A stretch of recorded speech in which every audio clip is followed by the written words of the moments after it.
January 28, 1943, 14:17 hours. 3 miles west of Mount Austin, Guadalcanal. Lieutenant James Hartley, 24 years old, from Decatur, Illinois, lies motionless in the mud beneath a fallen mahogany tree. His finger tightens on the trigger of a Winchester Model 70.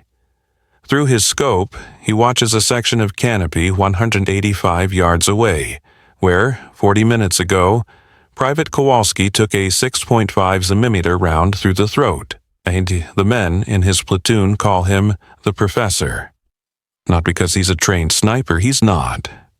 Not because the Army taught him counter-sniper tactics, they didn't. But because 4 days ago, when the 11th sniper killed the 14th man in 72 hours, Hartley did something no one else had done. He started taking notes. Before the war, James Hartley was a high school math teacher who spent his weekends at the Prairie State Rifle Range. He shot in prone competitions, deliberate, calculated shooting at paper targets. His rifle was a Winchester Model 70 in .30-06, topped with a 2.5x Lyman Alaskan scope mounted by Griffin & Howe. Civilian equipment, competition gear. When the 132nd Infantry Regiment of the Illinois National Guard shipped to Guadalcanal in December 1942, Hartley brought his Winchester. The Army issued him an M1 Garand like everyone else, but he packed his hunting rifle in his duffel anyway. His sergeant laughs at it. "What are you going to do, Lieutenant? Ask the Japs to stand still at 600 yards while you adjust your scope." The other officers are worse. They call it the rabbit gun. One captain suggests he left his deer tags back in Illinois, but Hartley doesn't argue. He just cleans it every night and keeps it wrapped in oilcloth. Because he understands something about the rifle that the mockers don't. It's built for one thing and one thing only: precision. By January 1943, the Marines had handed Guadalcanal to the Army. The Japanese are withdrawing, but they're not running. They're leaving behind specialists, ambush troops, and snipers. The 132nd Infantry's sector west of Henderson Field becomes a kill zone. The numbers tell the story. January 25th, PFC Martinez, single shot to the head, died instantly. January 25th, Corporal Owens, shot through the chest while taking cover, bleeds out before the medic arrives. January 26th, Lieutenant Breslow, 3 rounds, 1 through his canteen, 1 through his map case, 1 through his heart. The sniper fires, adjusts, and fires again in under 4 seconds. 11 different snipers.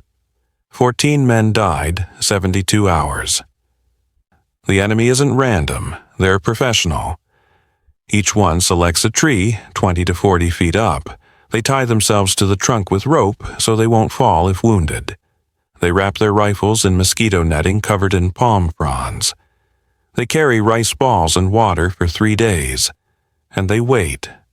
Their weapon is the Type 97, a 6.9mm rifle with a fixed 2.5x scope. It has almost no muzzle flash.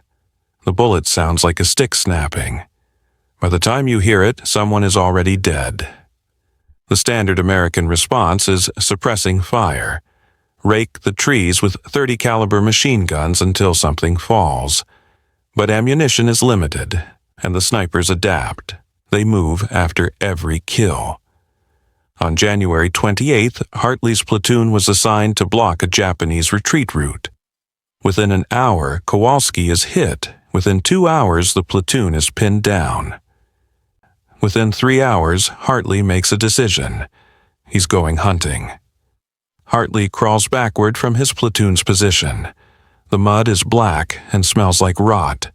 He moves 6 feet, stops, watches, moves again. It takes 20 minutes to cover 50 yards. He finds a position behind a termite mound and a tangle of roots. The Winchester comes up slowly. He chambers a round. .30-06 Springfield, 150 grain FMJ. The bolt slides forward with a metallic whisper. Through the Lyman Alaskan, the jungle canopy becomes a mosaic of green and shadow.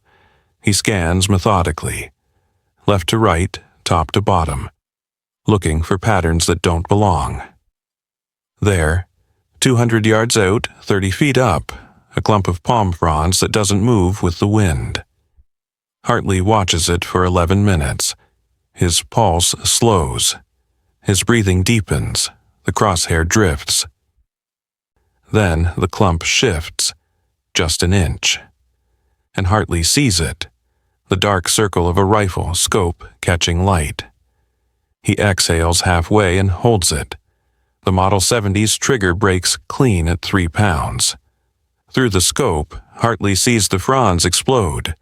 Something dark tumbles through branches and stops 20 feet down, hanging from a rope around its chest. A Type 97 rifle falls separately, hitting the jungle floor with a wet thud. The Japanese sniper hangs limp, swaying slightly. Hartley chambers another round and waits. Because the first rule he's learned is this: Japanese snipers hunt in pairs. One takes the shot, the other watches for the muzzle flash and returns fire. 7 minutes pass. Then, 40 yards left of the first position, another palm frond cluster shifts. Hartley sees it because he's looking for it. A scope, briefly visible, searching for him. He adjusts. 215 yards, slight upward angle. He compensates for the height and fires. The second sniper doesn't fall. He slumps forward against his rope, rifle sliding from his hands. 2 snipers. 2 shots. Hartley marks the trees on his mental map and low crawls to a new position before the Japanese can triangulate his location. Over the next 96 hours, the jungle becomes a chessboard. Hartley hunts in a pattern. He arrives at a position at dawn. He watches one sector for 6 hours. He never fires more than twice from the same spot. He moves like water, slow, patient, invisible. The Japanese adapt. They stop hunting during the day. They fire at dusk when shadows make their muzzle flash invisible. Hartley counters by arriving at his positions 3 hours before sunset and waiting with the sun behind him. So the scope glare doesn't give him away. 1742 hours. A shot cracks out from a breadfruit tree 240 yards north. A corporal behind Hartley screams, hit in the shoulder. Hartley doesn't rush. He knows the sniper fired from the shadows and is now moving to a secondary position. He scans, watches. There, 60 yards from the first tree, a figure climbs. Dark uniform, barely visible against the trunk. Hartley leads the motion and fires. The sniper falls. Hits 3 branches on the way down. Lands in ferns and doesn't move. But this time, when Hartley crawls away, he finds something. Bullet holes in the termite mound where he'd been lying. 4 rounds. 6 peony hive meters. Tight grouping. Someone was shooting back. Someone good. The pattern changes. The Japanese snipers stop tying themselves to trees. They start firing from ground positions, from behind fallen logs, from spider holes covered in vegetation. They're hunting him now, specifically. The hunter has become the hunted. Hartley adjusts. He stops hunting alone. He brings a Marine scout, Corporal DeLuca from New Jersey, who moves 100 yards parallel to him and watches his flanks. It's 0934 hours. Movement in the undergrowth. Hartley sees it through his scope, a rifle barrel wrapped in netting, poking through ferns. The sniper is prone, 155 yards out, waiting for targets to cross a game trail. Hartley's crosshairs settle on the spot where the shooter's head should be. He fires. The ferns explode in red mist, but before he can move, 3 rounds snap past his head. Tree bark showers his helmet. A second sniper 70 yards right had him zeroed. DeLuca's M1 Garand barks. 8 rounds rapid. The second sniper's position erupts in .30 caliber fire. When they investigate, they find him dead, still gripping his Type 97, 3 of DeLuca's rounds in his chest. By now, every Japanese sniper in the sector knows about the American with the scoped rifle. They change tactics again. They start calling in artillery on his known positions. They coordinate. One sniper fires to provoke return fire, while 2 others triangulate the muzzle blast. Hartley and DeLuca are nearly killed twice. Once when mortar fire walks across their position.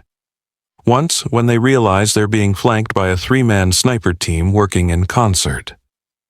16:15 hours, January 31st. Hartley lies in a crater created by American shelling 2 weeks earlier. He's been in position for 4 hours. His uniform is caked in mud. Leeches cling to his legs. The Model 70 is slick with humidity. Then he sees them. All 3. 210 yards out, they're moving together through the jungle, rifles slung, thinking they're behind American lines. They're searching for him. Hartley's finger touches the trigger. The lead sniper passes behind a tree. Hartley waits, inhales. The sniper emerges. The first man drops. The other 2 scatter, one left, one right. Professional, trained. Hartley chambers another round, swings right. The second sniper is sprinting between trees. Hartley leads him by 3 feet and fires. The sniper goes down hard. Don't get up. The third sniper is invisible now. Hartley knows he's out there. Probably has him ranged. They lie in the mud for 30 minutes, neither moving nor breathing loud enough to give away position. Finally, Hartley sees it. A reflection. Scope glass catching the slant of late afternoon sun. The sniper made the same mistake Hartley was trained never to make. He fired without adjusting for the sun. Hartley's third shot that engagement echoes through the jungle. When the sound fades, there's only the screech of birds and the rustle of wind in the canopy. He waits 10 minutes, then 20. Then he and DeLuca move forward carefully, weapons up. They find all 3 snipers dead, each one carrying a Type 97, each one with personal effects, letters, photos, rice, men with families, men with skills, men who hunted Americans for a living. DeLuca looks at Hartley. How many is that now, Lieutenant? Hartley doesn't answer immediately. He's counting in his head. The 2 from day 1, 3 more on day 2, 4 on day 3. These 3 plus 4 others earlier today. 16, he finally says. Maybe 17. I don't know if that one from yesterday morning died or just went down wounded. February 1st, 1943. Hour 94 of Hartley's hunt. The 132nd Infantry is preparing to advance. The sniper threat has been reduced, but not eliminated. Intelligence estimates 4 to 6 Japanese snipers remain in the sector. Hartley volunteers for one more sweep. Hero 5, 20 hours. Pre-dawn. Hartley moves through the jungle with DeLuca and 2 other scouts. The Model 70 is slung across his back. He carries his M1 Garand in his hands.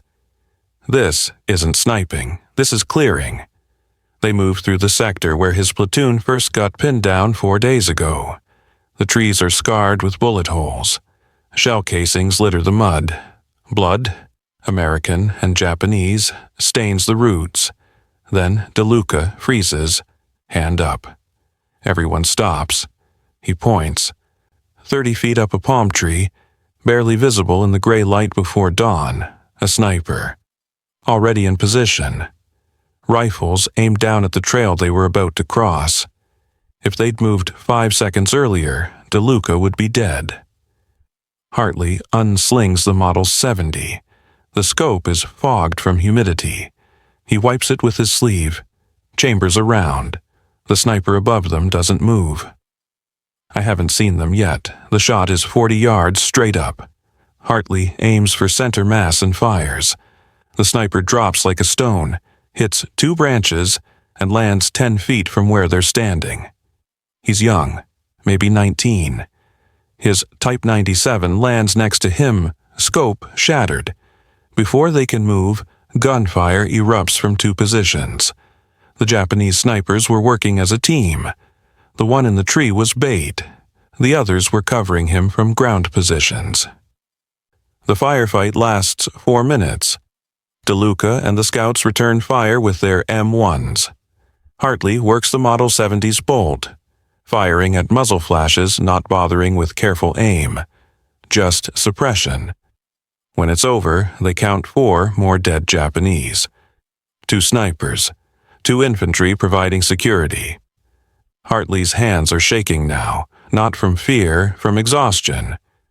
He hasn't slept more than 2 hours in 4 days. He's eaten cold rations and drank swamp water. His uniform is rotted through in places. He has jungle rot on his feet and 17 leech bites. DeLuca looks at him. "That's it, Lieutenant. That's all of them." The regiment counted 21 confirmed sniper kills in 4 days. 18 are yours. Hartley doesn't respond. He's thinking about the math teacher he was 6 months ago. The man who taught geometry to high school kids in Decatur. The man who shot paper targets on weekends and thought that was all he'd ever use the rifle for. But DeLuca is wrong. Hartley's count is higher. 21 confirmed Japanese snipers killed in 96 hours. The highest counter-sniper total recorded on Guadalcanal. And he did it with a rifle the Army never issued him. A scope the brass said was useless in jungle warfare. And skills learned on a civilian shooting range in Illinois. February 7, 1943. The Japanese complete their evacuation of Guadalcanal. The island is secured. The 192nd Infantry moves to rest positions. Lieutenant James Hartley is recommended for the Silver Star. The recommendation is downgraded to a Bronze Star because, officially, he was using unauthorized equipment. His Winchester Model 70 with its Lyman Alaskan scope is not an Army issue. But word spreads. Other officers start bringing hunting rifles to the Pacific. The Army begins to recognize that competition shooters with civilian equipment can be as effective as trained snipers, sometimes more so. The Marine Corps formalizes scout sniper training based partly on lessons learned from cases like Hartley's. The Winchester Model 70 became one of the most sought-after rifles in the Pacific Theater. The Lyman Alaskan scope, mocked at first for being hunting equipment, proves itself in jungle conditions where longer-range scopes fail due to humidity and short engagement distances. James Hartley survives the war. He's transferred to Training Command in 1944, where he taught counter-sniper tactics to officers heading to the Pacific. After the war, he returned to Decatur, returns to teaching math. He never talks about Guadalcanal, not to his students, not to his family, not to anyone.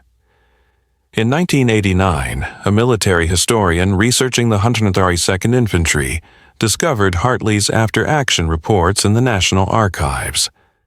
The reports detail his methods, the careful selection of firing positions, the cataloging of Japanese sniper behavior, the mathematical approach to predicting enemy patterns. The historian contacts Hartley, now 70 years old and retired. He asks about the 96 hours in late January 1943, about the 21 confirmed kills. Hartley's response is 4 words. "I just took notes." The Winchester Model 70 he carried to Guadalcanal hangs above his fireplace. The Lyman Alaskan scope is still mounted. The rifle has never been fired since February 1, 1943. When the historian asks why he kept it, Hartley says, "Because it kept me alive, and because those men in the trees, they weren't monsters. They were soldiers doing their job, good soldiers. They deserved someone who took them seriously, who studied them, who respected what they could do." He pauses. I wasn't a sniper, I was a math teacher with a rifle. But for 4 days, I solved a problem. The problem was men dying, and the answer was precision. James Hartley died in 1994 at age 75. His Winchester Model 70 was donated to the National Infantry Museum at Fort Moore, Georgia, where it remains on display. The lessons learned from counter-sniper operations on Guadalcanal directly influenced U.S. military doctrine for the remainder of World War II and beyond. Between January 25 and February 7, 1943, American forces on Guadalcanal eliminated an estimated 47 Japanese snipers. 21 of those confirmed kills belonged to one man. A man who wasn't a sniper. A man with a hunting rifle and a notepad. A math teacher who understood that war, like geometry, is about solving problems with precision,